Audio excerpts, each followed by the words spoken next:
Hello everyone, आज इस video का टॉपिक है सहायक सामग्री के निर्माण के सिद्धांत एवं उपयोग संबंधी निर्देश। टॉपिक पर चर्चा करने से पहले यदि आप बीएड के सिलेबस का हिंदी ट्रांसलेशन चाहते हैं या फिर कोर्स 1, 2, 3, 5, 10 और 9 के थ्योरी पार्ट्स की वीडियो चाहते हैं तो डिस्क्रिप्शन बॉक्स में लिंक दिया हुआ है, आप वहां जाकर देख सकते हैं। इसके अतिरिक्त भी प्रीवियस ईयर के question, common topics of method paper, micro teaching, teaching skills, lesson plan कैसे बनाते हैं, एग्ज़ाम में आंसर कैसे लिखते हैं और पेडागोगी के प्रैक्टिकल एग्ज़ाम की तैयारी कैसे करें इत्यादि बीएड से संबंधित अनेक वीडियो के लिंक आपको डिस्क्रिप्शन बॉक्स में उपलब्ध हो जाएंगे। तो आइए शुरुआत करते हैं। सहायक सामग्री या श्रव्य दृश्य सामग्री या सहायक शिक्षण सामग्री के चयन के सिद्धांत या अच्छे श्रव्य दृश्य सामग्री के गुण या सहायक सामग्री का चुनाव करते समय ध्यान देने योग्य बातें और उनके उपयोग संबंधी निर्देशों की।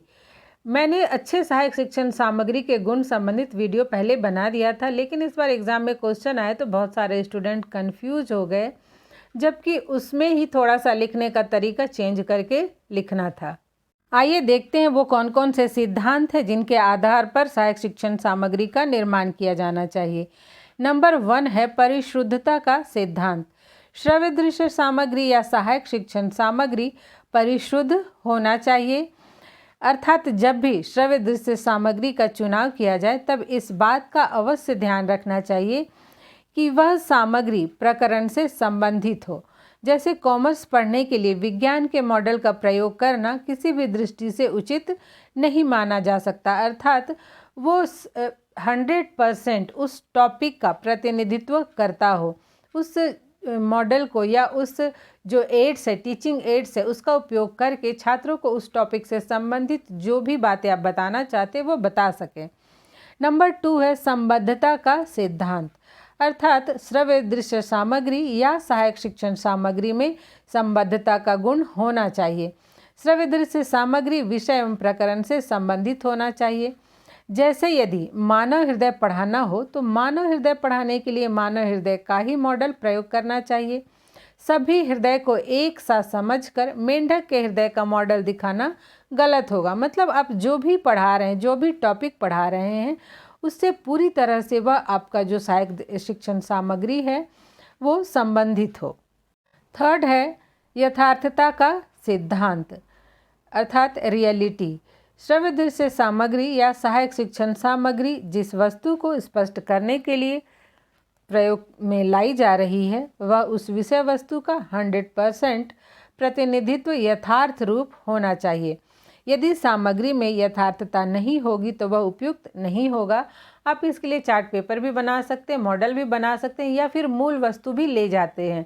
जैसे विज्ञान में, भूगोल में बहुत सारे टॉपिक को पढ़ाने के लिए मूल वस्तु का भी प्रयोग किया जा सकता है। जैसे भूगोल में मिट्टी को आप अगर पढ़ाना हो, अनाज पढ़ाना हो तो आप ले जा करके दिखा सकते हैं। उसी तरह से विज्ञान में फूल पढ़ाना हो तो आप फूल ले जा सकते हैं। पौधे के विषय में पढ़ाना हो तो आप किसी पौधे को ले जाकर उसे पढ़ा सकते हैं। अब नंबर 4 जो है सिद्धांत वह है रुचि का सिद्धांत। तो एक उत्तम श्रव्य दृश्य सामग्री या सहायक शिक्षण सामग्री वही है जो छात्रों में रुचि जागृत करे। यदि वह विषय के प्रति छात्रों में रुचि उत्पन्न नहीं कर पाती है तो वह अनुपयुक्त होती है। देखिए, एक तो एज के अनुसार भी श्रव्य दृश्य सामग्री किस प्रकार का हो ये डिसाइड करना चाहिए और साथ साथ वो यूजफुल होना चाहिए। आप देखेंगे कि लगभग 80% स्टूडेंट जब चार्ट पेपर बनाते हैं तो उसमें कोई पिक्चर हो या फिर जो वो लिखते हैं टेक्स्ट, उसका आकार इतना छोटा होता है कि बच्चे उसे नहीं पढ़ पाते हैं और फिर वो उस सहायक शिक्षण सामग्री को देखने में या उससे आप जो भी समझाना चाहते हैं उसे समझने में रुचि नहीं लेते हैं। तो इसलिए जब भी सहायक शिक्षण सामग्री का निर्माण करना चाहिए तो छात्रों की मानसिक अवस्था, उनकी आयु, उनकी रुचि का ध्यान अवश्य ही रखना चाहिए। जैसे छोटे बच्चे हैं तो वो मॉडल देखकर ज़्यादा खुश होते हैं, लेकिन उच्च क्लास के बच्चों को चार्ट पेपर के द्वारा भी पढ़ाया जा सकता है।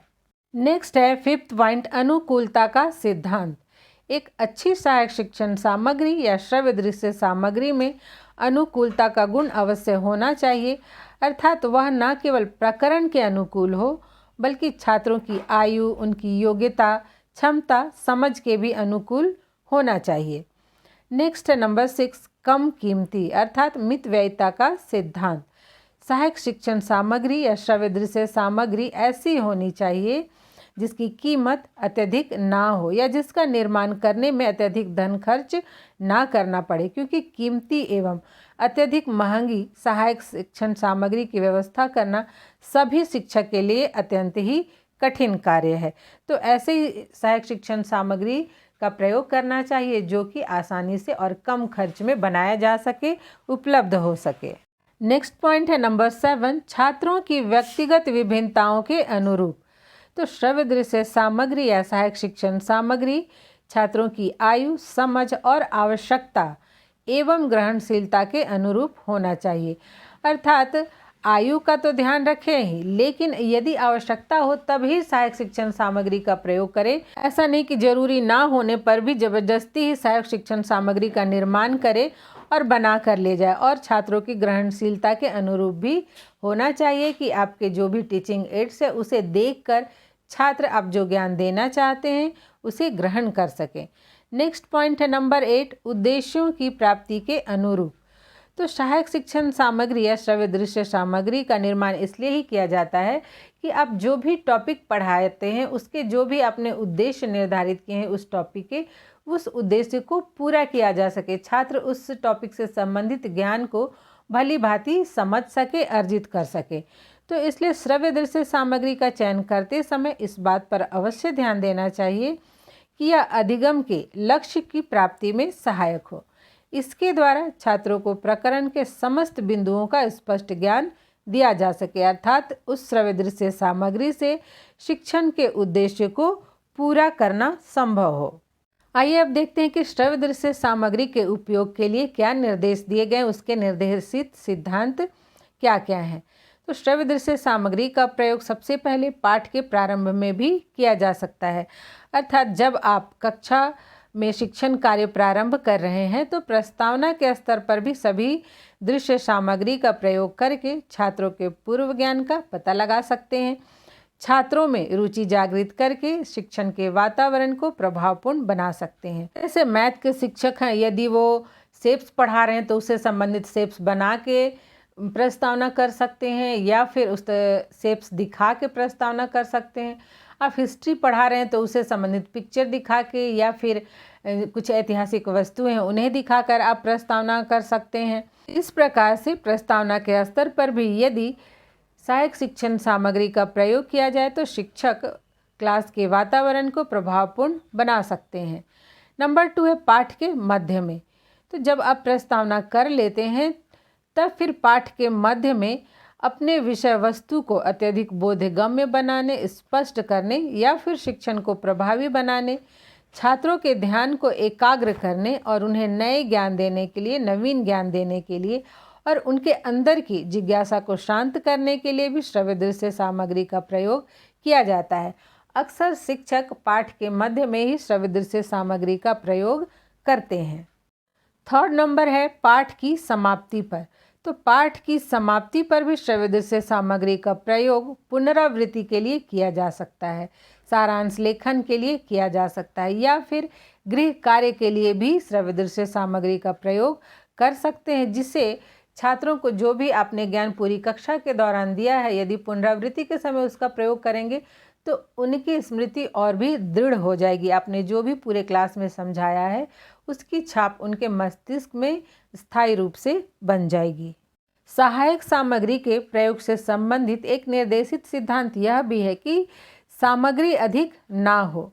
सहायक शिक्षण सामग्री या श्रव्य दृश्य सामग्री का चुनाव करते समय यह देखना चाहिए कि एक ही प्रकरण को पढ़ाने के लिए आवश्यकता से अधिक सामग्री का प्रयोग नहीं किया जाए। एक विषय को समझाने के लिए जितनी सहायक सामग्री की आवश्यकता हो उतने ही सहायक सामग्री का चुनाव किया जाए।